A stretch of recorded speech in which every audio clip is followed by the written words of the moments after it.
Welcome to the BCP Council Facebook Live. I'm Drew Mellor and we've got Phil Broadhead here. I'm the leader of the council and Phil is our deputy leader and economy lead. Today's going to be a Facebook Live about the economy, so we're very happy to look at your questions, so please put them in the chat bar. I'll just kick off by giving a very brief update in terms of where we are with the COVID situation. Our number is 241 out of per 100,000 of population in terms of infections at the moment. This is still slightly below the England average, but it's higher than we were when we went into lockdown. So what we're hoping and what government are hoping is that the lockdown impact will start to be felt in the coming weeks, which will obviously be really important as we look to come out of lockdown at the end of December. Beginning of December. Beginning of December. Yeah, yes, that's not that we know anything. Yeah, that's it's 2nd of December is what we're still hoping on. Just on that COVID point, just to flag up from the very beginning, Drew and I are both in a COVID safe workplace environment. We've been advised by Dorset, Public Health Dorset that we can be here. Obviously we're wearing masks when we're not sat down. We're in a well ventilated environment as well, so we have been assured that as long as we remain a safe distance apart in this COVID secure workplace, we are here. I think it's important that both of us are here, particularly as we talk about the impact of COVID on the economy and what that will mean for businesses, and answer your questions and also any wider questions that you may have as well. Okay, thank you. So our first questions are coming in, and Claire Taylor's asked a question in terms of what are we doing to help out the nightclubs in Bournemouth. So Phil, would you like to start with that? Yeah, you'll have seen a lot about that in the press this week. The first lockdown affected everybody in many different ways, but there were certain areas of the economy that weren't given the support that other areas were, and we've seen in particular nighttime economy, parts of the hospitality sector and actually the events sector as well are areas that are very important across the BCP area, very important to our local economy, and areas that are really feeling the pinch. There's been a lot of press about that recently. So we're currently working through the government's new guidelines about the new grants that are available for businesses to actually apply for. And they come in two different areas. So first of all, any business at the moment who is a ratepayer, who pays non-domestic rates, can apply for the current scheme that we've got, which is already live. So this is a local restriction support grant, and this covers anybody whose business has had to close as a result of lockdown. The details are online, and depending on your rateable value, there is already an amount that you can apply for that. So that's not just the nighttime economy, that's absolutely any business. We've then got an additional restriction support grant, which is being finalised literally as we speak, which is more of a discretionary grant to support those businesses that haven't been able to apply for other grants, including this grant that's currently available from now. So if you don't currently pay non-domestic rates, you can apply for that new grant that we're finalising at the moment. And then there's two further pots within that, which are for businesses that are severely impacted. And sectors that maybe haven't had to close but have been impacted, or actually areas that are specifically important to our local economy as well. So basically, summary is anybody can apply with non-domestic ratepayer for the current scheme that's out, and only this week we're finalising the details of what comes next in the discretionary stage. Pot 1 will be for those that can't apply for anything else. Pots 2 and 3 will be for those areas that are really important. So we're working really hard on that, very, very recognising the fact that particularly those event sectors, nighttime economy, are areas that are going to need some extra support over this period. Technically, that is money that's supposed to last until March, but we've taken the decision, particularly in the hopeful reopening of parts of the economy from the 2nd of December, that money is needed now, so we're going to try and prioritise that as soon as possible. Yeah, thank you, Phil. So I hope that answers some questions from Claire. Michelle also asked about discretionary grants. Chris raised a really interesting point. He said effectively, my rent's 3.5k, but the grant is only 2k. So a couple of things about that, Chris. Firstly, that's for the government part of the scheme. So yes, yes, that is the case. We've been clear that you will be able to apply for both pots of money. So effectively, if you've had an LRSG, you will be able to apply for one of the pots in terms of additional restriction support grant, but there'll be some criteria around that. Emma's asked some really important question around community fridges, and also, thank you for your comment around the free school meals position, but what's actually going to happen for elderly people as well. So just a couple of points on that, Emma. One, we're really pleased now that the government have confirmed funding for free school meals throughout. Both Christmas and next Easter. So that is actually something we're really pleased with and keen on. There is some discretion in that, in terms of it's not just for children. So it's about food poverty generally. There's a slice that's about food poverty generally. So we'll be looking to see what help we can stand up for the elderly population. Just seeing a question from Angela Taylor, which is around Christmas and those families that are going to be struggling. Could we be looking at community ideas for gifts that those people that have been affected by COVID? That's a really interesting idea that we'll definitely take away. I think it's worth noting, following on from Drew's point about the free school meals and the half-term situation. We're putting some plans in place already to support people and families that are struggling on that area over the Christmas period and beyond. We've received some extra government money and help from that as well. But it's a good idea. I think it would be good to look at that scheme that's already out there. We're already delivering to people.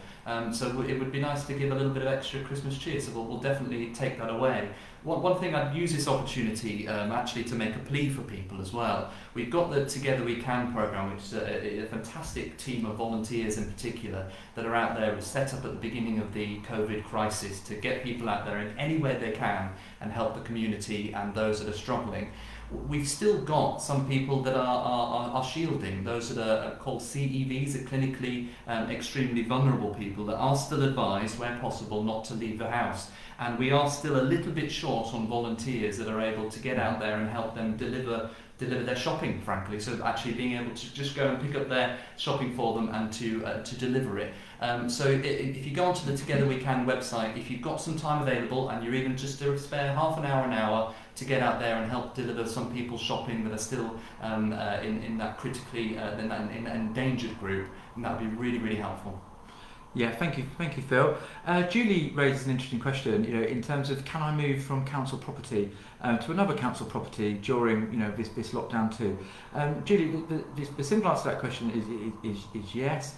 Most services are remaining open, so we're trying to keep as many services as possible open, where they can be done safely. So the housing team is being responsive.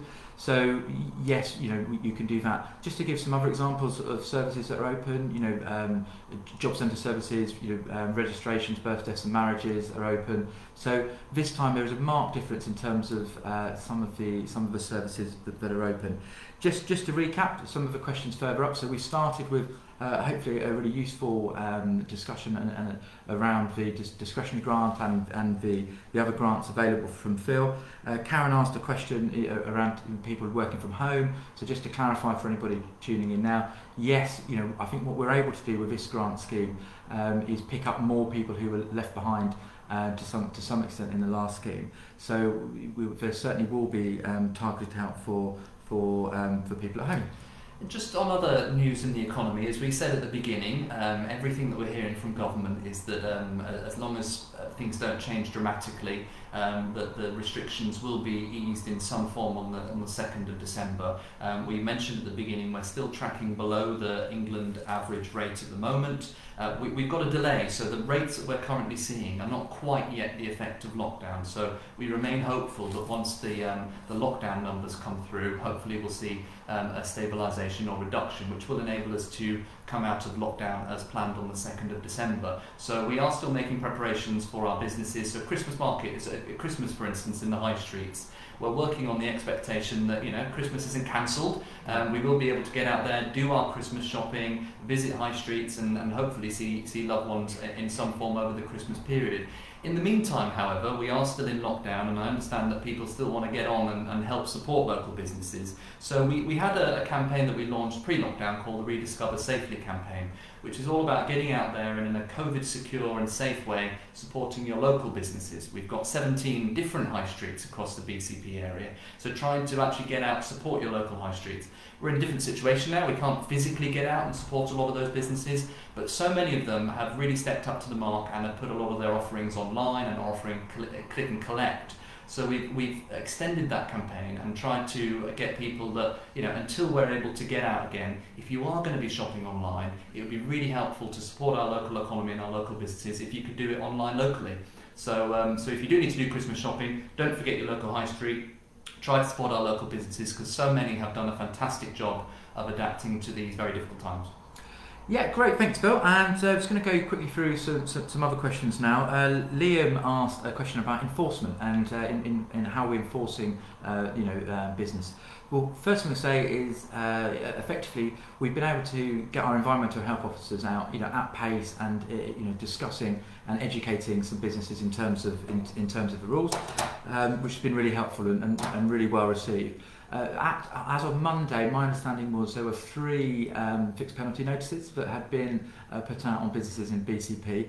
That number may have changed by now, but the point is it's not massive. So compliance has been really good, and we thank all of our business community for what they're doing to enable to one, close when they have to, but also make sure their premises are secure. So Liam, thank you for that. There is some enforcement. And we've also got 7 COVID marshals, which are that's spreading the message. Joanna asked a question about why are rateable businesses being favoured effectively by the government rather than those working from home. The premise behind this is if your business is closed and you can use a furlough scheme, then effectively your main cost that you're going to be left with is your premises costs. So it's to make sure that there is some support for those businesses with premises. Apologies for reiterating, but hopefully certain people log on later. Just to reiterate, if you haven't been able to apply for the local recovery support grant, i.e. you're not a rateable business, then we have a discretionary scheme that we're signing off at the back end of this week, and you will be able to apply for that. So thanks for the question there. Okay. Just answering Sarah Boat's question about the council digital initiatives to support businesses. As I just mentioned, obviously we're really encouraging people, and we've got a big marketing campaign out there around trying to get people to help local businesses online in the lockdown period. Having said that, also, as I mentioned, we are preparing for what happens after lockdown, and the hopeful assumption that will be the case. And one of the things that we're really pleased to announce is a Christmas parking offer. So there will be free parking this Christmas across Bournemouth, Christchurch and Poole. That will happen on various days. So Thursdays from 4 till 10 p.m. in both Bournemouth, Christchurch and Poole town centres. It will be free parking in the council car parks. Also on Sundays from 10 till 6. And then Saturdays we'll be extending it to our other high streets such as Boscombe, Southbourne, Camford Cliffs, Broadstone, Ashley Road, Highcliffe, Ashley Cross, etc, etc. So I think that's really positive news, so that hopefully shop online locally now if you can, but if you are saving your Christmas shopping and others till lockdown finishes, then there will be that opportunity for free parking on those key days. I'm also delighted to announce that has extended as well, not just to parking but to discounted bus fares as well. So working really closely with the bus companies, and we're really grateful for their initiative here. The bus companies are offering a discounted rate on Sundays and Thursdays as well. And what that means is that if there's 2 to 5 people travelling together, then they can get a joint ticket for just £5, which is a saving of £7 from the normal price. So however you want to get into the high streets, once the high streets are open, either by driving, there'll be some free parking options to encourage people to support our local businesses, or discounted bus fares as well. So I think that's really good news, and we're really delighted that we've been able to offer that, and thank you to the bus companies as well. Yeah, fantastic. Absolutely endorse that. Okay, so we've had a question in terms of will we be coming into level 3 on lockdown. So I have a regular video call conference with the Ministry of Housing and Local Government, where that's discussed, effectively what's discussed, where we'll be going next. The government's been really clear that effectively we'll be coming out of lockdown into a tiered system. The one difference between the tiered system that we're aware of so far than the one we left when we came into this lockdown is there's going to be a new tier, a tier 4 effectively, which to some extent is effectively where we are now. So we were tier 1 when we went into this. Our rate was rising and it was starting to be increasingly concerned because we had people in there. A key part of that is if you've got people in their 60s who are having a reasonably high infection. So that would be one of the key metrics. We will be pushing for, and our understanding will be, as long as our numbers start to take a decrease in the coming weeks, but particularly the age of people who are over 60, the number there, that has actually started to fall. So our expectation will be that we'll be coming back out into tier 1, but it's hugely complex being in government and looking at it all the time. So to the best of my knowledge at the moment, our anticipation is we'll be coming back out into tier 1 and not to tier 3. Phil, it's an interesting question from the Holiday Inn, asking details about events for next year. I know we haven't got a fully confirmed calendar yet, but one of our priorities is year-round events. So I wonder if you want to... It is, and I've said this to a number of people before. I mean, it's terrible times, isn't it? 2020 and COVID in general, and it makes it very hard to plan for the future. But of course you have to, because the hopeful assumption is that COVID will end one day and will end into some semblance of normality. And of course, if you leave it too late till planning, then you miss a lot of opportunities. So we've been very clear that certainly the Air Festival is very much back on the agenda next year, and all the preparations, hopefully it will be better than ever. But as Drew said, our administration is increasingly of the view that events, not just in Bournemouth, but in Bournemouth and Poole and Christchurch and in all the different high streets that we've got, are going to be even more important in 2021 than they were in 2020. Not just to support hospitality and hotels like the Holiday Inn that has asked the question. It's obviously very important for that section of our economy, which is very large. But I think also for morale as well. We've been trapped inside for a lot of 2020, and I think it would be great if we could hit 2021 back up and running. So we've got a team already planning all of our events for 2021. As soon as we are able to firm up some dates, we'll be getting them out there, because I know particularly for our hospitality industry as well, it's really important to have as much time as possible so that people can book hotels and start making plans. So the plan very much is hopefully back to some business as normal in 2021, and hopefully even further than before. Yeah, and that's great. Thanks for leading on that, Phil. It's a massive priority of our administration to make sure we're supporting our local economy as much as we can. So where we can add events and add confidence to the industry, we'll definitely do that. So and we're really keen to hear ideas as well. So in terms, if people have got things they want us to bring forward, then please do. I'll just touch base on a couple of questions around the grants again. So Naomi's raised a really interesting question around the student income. A lot of people rely on students and living with them, and that's obviously been massively curtailed. So will the discretionary schemes support that? I think that's a really interesting question, and one we'll look into. What we've been able to do is effectively we've had more evidence than historically. So we've got better understanding of the people that fell through the cracks and need support. So Naomi, we will have that conversation and work out if that's an area we can support as well, because there is a discretionary element to the scheme. Andrew's asked why it's taken so long effectively to get that money out, so thanks for the question, Angela. So we first had the guidance in the middle of last week, and officers worked something up and there'd be a decision on Friday. So and also the money, we weren't clear on the money available until last Friday. So we're effectively trying to turn that around in 7 to 10 days. It's hugely complicated. The question from Naomi, around student income, effectively, it just shows, the vast amount of people affected by COVID, and what are we doing about it. Joanna asked a question, in terms of, can it be more discretionary than the last schemes? And the simple answer, Joanna, is yes. One of the reasons why is because we've done a massive engagement exercise with the business community to try and really understand the areas that might have fallen through the cracks.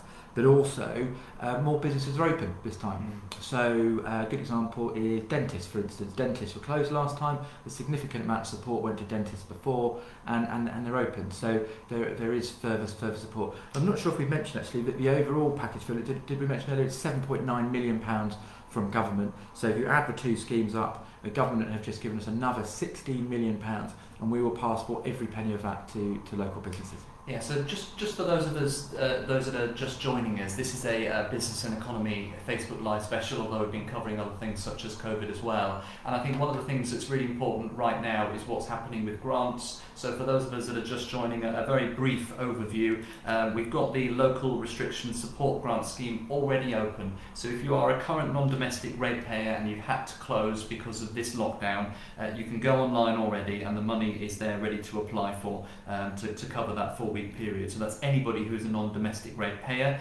For those that aren't non-domestic ratepayers, we do have an additional restriction support grant that we're finalising at the moment that will be coming out shortly. That's what we call Stream 1 or Pot 1 of that for those that aren't able to apply for the other scheme. We've then got 2 further discretionary schemes coming out under that additional restriction support grant, which are there to help businesses that aren't required to close but are severely impacted by the mandated closures, and also for those key businesses that need extra support as well. And we've been working really closely, as Drew said, not just with local businesses but with the business groups as well. So a big thanks to the Dorset Chamber of Commerce, who have been helping us on that, and the Dorset Growth Hub. So money already there if you had to close and you need it, and hopefully more to come if either you aren't able to apply for that scheme or for those key areas that we really want to support as much as possible. And we're really, really hopeful that we can get that money out of the door as quickly as possible. And like Drew said, £16 million is there, and we'll make sure that every penny is distributed as quick as possible.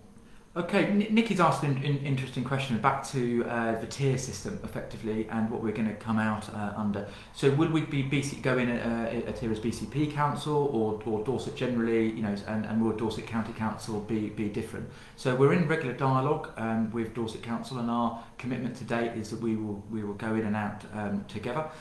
So that's our expectation. The Dorset rates are lower than ours, as are often in rural communities, so ultimately this will be driven by the numbers, but we share a Director of Public Health in Sam Crowe, and we're very much trying to work together and tackle this together. Anna asked an interesting question around the large supermarkets, and with discrepancies there where some are calling off non-essential items. I guess my quick question, quick answer on that, Anna, is that that's national guidance there. I think a lot of people saw in the fire break in Wales where they locked down, and they'd actually cordoned off large sections of supermarkets, and it's just speaking personally, but that looked a bit odd.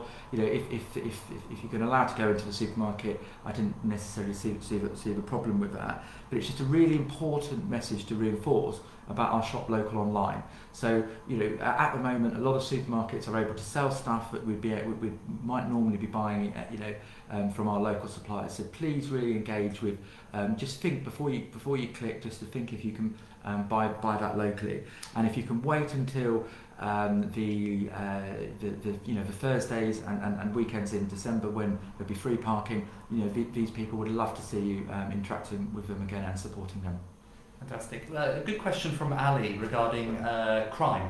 Crime in youth is up. How will we counter this during the period of lockdown and after? It's a really good question. It's one of the key themes that we've been talking about over the last month or two, about bringing pride back in our towns and making sure that our streets are as clean and safe as possible.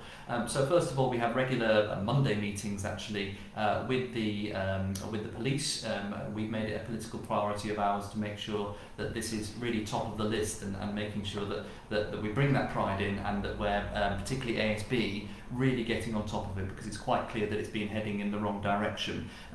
Also, there's the ASB during the COVID period, which is a tricky one as well. So we've got our COVID marshals that are able to be out there. I mean, they were designed pre-lockdown to be able to be out and about helping manage things like shops and queues and things like that, but also gatherings. And they have been out and about 7 days a week through the COVID lockdown period as well, making sure that people who legitimately are out there exercising and enjoying the outside spaces we need to during this lockdown period, but they're doing it safely, they're doing it securely, and where people aren't quite following the rules, to educate them, and if necessary escalate to the police as well. So obviously there's two different parts of that. There's what goes on during COVID, but I can assure you, Ali, that it's a massive priority of ours, and I think we want to see real results in the new year, that our streets feel cleaner and safer, and that those levels of ASB are firmly going down. Yeah, thank you, Phil. So I had a question from Barry Godfrey regarding where does the money that we raise in fixed penalty notices go, for COVID. I think I'll just go back to an answer I made earlier in terms of enforcement. We're trying very much to enforce by consent, so we're educating people. To my knowledge, on Monday we'd only had 3 businesses with fixed penalty notices of £1,000. So we're not talking a lot of money here. So Barry, hopefully that gives you some assurance. Okay. Just on some slightly other things. This is an economy and business special. Obviously, inevitably, it's very focused on COVID, but there is hopefully life beyond COVID, and also just a bit of a flavour of some of the other really exciting things that we're doing across the council, but across the business community as well. Today alone, for instance, we are actually showcasing an event which is in Barcelona, albeit digitally, regarding our smart cities and the work that we've been doing there, which is a fantastic piece of work. For instance, in a key area in Lansdowne, we've got fibre optics there, we've got our own high-speed network as well, and we've got businesses from all over the world coming in to use this high-speed 5G network that we've got to test new technologies, to use that open ecosystem but private secure to figure out how technologies are going to work in the future. We're one of the only places in the world that's doing this, which is why we're headlining this conference. So while all these other things are going, there's a future out there as well, and we're very firmly at the front of that. And we're doing a big piece today about encouraging as many new businesses to come and really make the most of this technological marvels that we've got going on in our place. So lots going on outside of just the core economy, because we've got over 400,000 people here, and some very amazing different sectors, from aviation through to engineering through to technology, and we're working really closely in a way to try and support them in many ways as possible. Yeah, thank you. Okay, so we've just got a few minutes left now, as we're closing at 1:30. So please put any questions, any last questions you would in the message bar, and we look forward to getting to them. Today, just as a recap, we're trying to outline what's happening in terms of our economy and support that's there. We've talked about the rateable grant and also the discretionary grant that will be coming very shortly. Further actions, we've put in and I installed a panel for our concessions so anybody who is having trouble paying the rent and we're a tenant of, they can have a conversation with us, and we'll be flexible around our support. So we're really trying to do what we can, and please feed back into us if there's anything else we can be doing. A question from Phil there, just a bit of clarity around the discounted bus and parking that we've got in Christmas. For those that have missed, we were announcing that we've got some free parking in the high streets, hopefully once lockdown finishes, on Thursdays and Sundays in the main high streets, that's Bournemouth, Poole and Christchurch, but also Saturdays in the secondary high streets such as Southbourne, Boscombe, Camphor Cliffs, Broadstone, etc. But also a discounted tickets bus scheme. To answer Phil's question, those discounted tickets can be purchased from the drivers themselves. So if you want to use that's on the Sundays in December and Thursday evenings in December. You'll be able to purchase those tickets for only £5 for 2 to 5 people, which is a £7 saving on the normal rate. So if you want to take that up, make sure you get them from the drivers and help support our local businesses at the same time. Yes, thank you. Okay, so nearly finished now. We had a question in terms of carers on 0 hours contracts who are having to self-isolate. not being paid for the time that that they're off. We can look into some of the detail on that. I think one of the really positive things that have come out in the last couple of weeks is the fact that the furlough scheme has been extended until March, which is a massive scheme.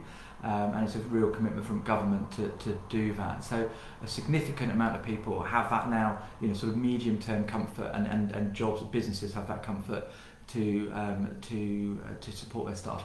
Okay, fine. I'll just have a final scan through for any further questions.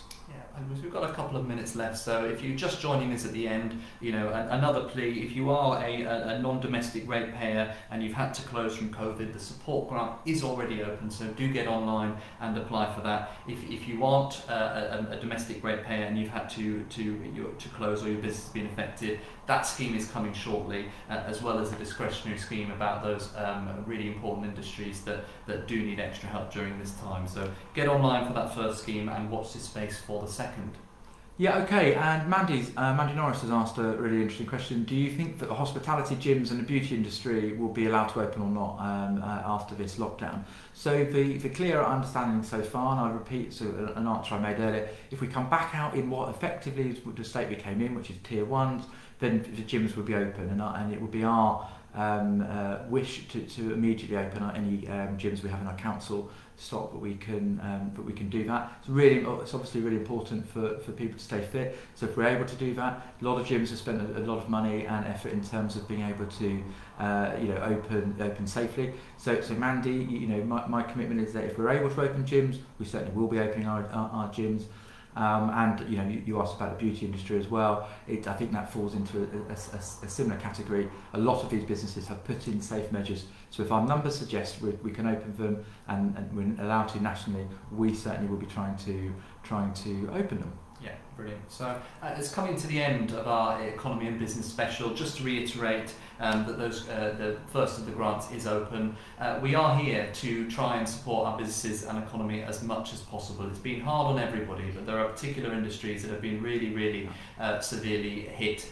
We've got your back. We're going to do whatever we can with the government money we've got and any other way to try and make sure that you can get through this. We're encouraging people to support you online during the lockdown. We're encouraging people to support those retail businesses and other businesses when we come out of lockdown, and we're making sure that we're getting those grants out as soon as possible when they come in. We can get through this together and come out brighter on the other end. We live in a fantastic place, but it's certainly a priority for Drew and I to make sure that businesses are helped as much as possible. We've got you.